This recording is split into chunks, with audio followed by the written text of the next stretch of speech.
everybody doing? I want to say good evening. My name is Clifton Raheem Bradley of the Underground Railroad television show. And I've been flooded with Facebook's messages and YouTube messages asking me to do something about the KKK, do a show about the KKK, the Ku Klux Klan. And I usually like to follow the requests of individuals that support my Facebook page and my YouTube page. That's why I'm doing this. And people don't know the KKK. They are prevalent in the society, and there's a lot of people that really want to know about it during this era. This is 2018. And the KKK are better known as the Klan. Started back in 1865 or 1866. It was between those periods that they started, and they were started by Confederate soldiers, 6 of them. And they were inspired by the Brotherhood of the Sons of Malta. I want y'all to look that up, the Sons of Malta. The information about the KKK that I did get is that you know what it originated. It started in Pulaski, Tennessee. Again, the year was between 1865 and 1866. They always wanted to be known by the KKK. There were 3 movements of the KKK, and they became very distinctive in the United States of America in their history. I mean, our country even fought a bloody war because of the South and the North, and they are classified by some as terrorists, white extremists, and white nationalists. Their objective is to purify the U.S. society and the culture. That is their main objective. Historically, they have used tactics such as torturing people, killing people, burning up buildings. And the thing is, you might consider them historically, according to some modern day historians, they are classified as modern day terrorists because they use these methods and techniques to get their objective across, to purify the society and to fight against civil rights, people's civil liberties. And they're white Anglo-Saxons. Again, they were formed back in the 1800s, and it died. The KKK really didn't die. They took a little turn, and you know what? The membership has started declining. You know, back in 1870, but they did want to overthrow the governments that was run by Republican states, and a lot of people don't know the Republicans once upon a time, they were like the Democrats in the South.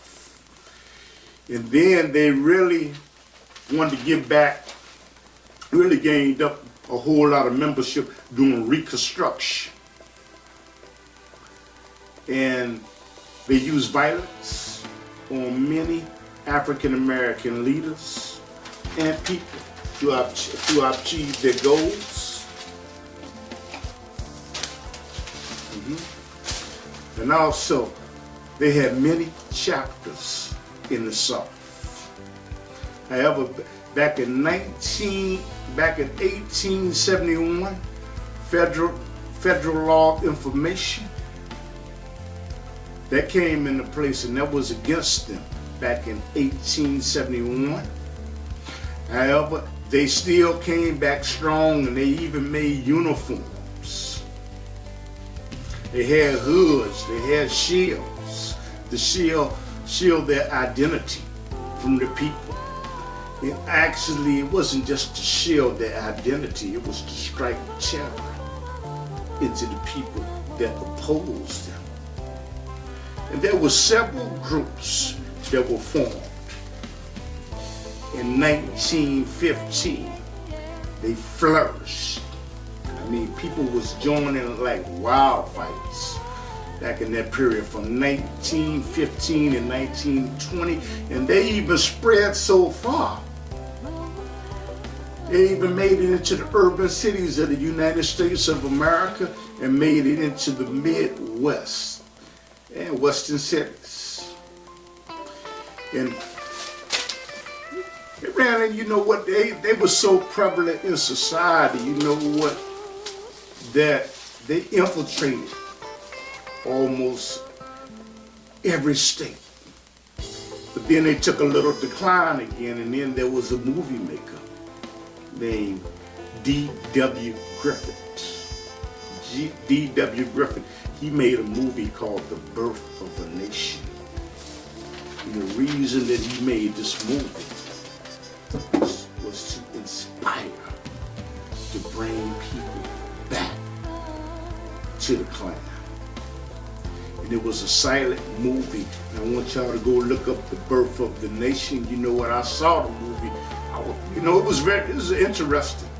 But I looked at it just to gather information. And he used clever marketing techniques to market the movie. And he also got help from fraternal families and organizations to market the movie. And I would say back during that time, he did an excellent job with the marketing, you know. And it was very, very interesting for me.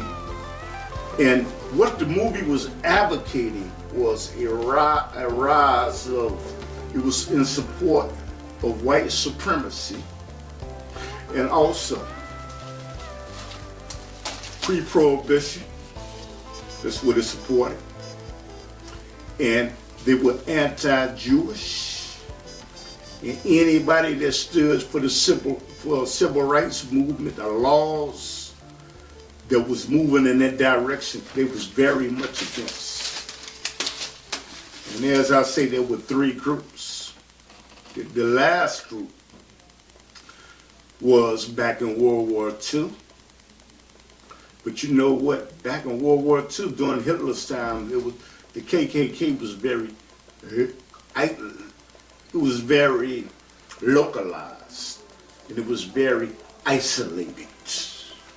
But they spread. It was because they truly wanted to purify the society. And they opposed civil rights. And they would use murder. They would burn down buildings. And they would use assault to achieve their goal.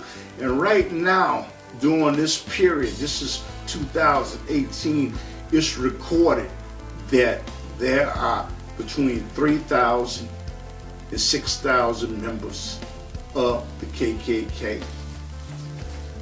And there are many sympathizers. So at some point, I'm going to do another video about the KKK, the skinheads, and the Nazis, and the neo-Nazis, probably the triads, and start getting some information on the gangs that are in Chicago, in New York, and all around the world, the triads, Latin Kings, because you know what? I'm astonished by the Facebook messages that you have sent me, asking me to do videos about these periods and these problems in the United States of America. And I ask you to share this video, and subscribe to this website, and also on your YouTube website, take down my code and embed it on your website where I could be a friend with yours. You can always see our contents. I'm going to tell everybody thanks. Thank you very much. God bless.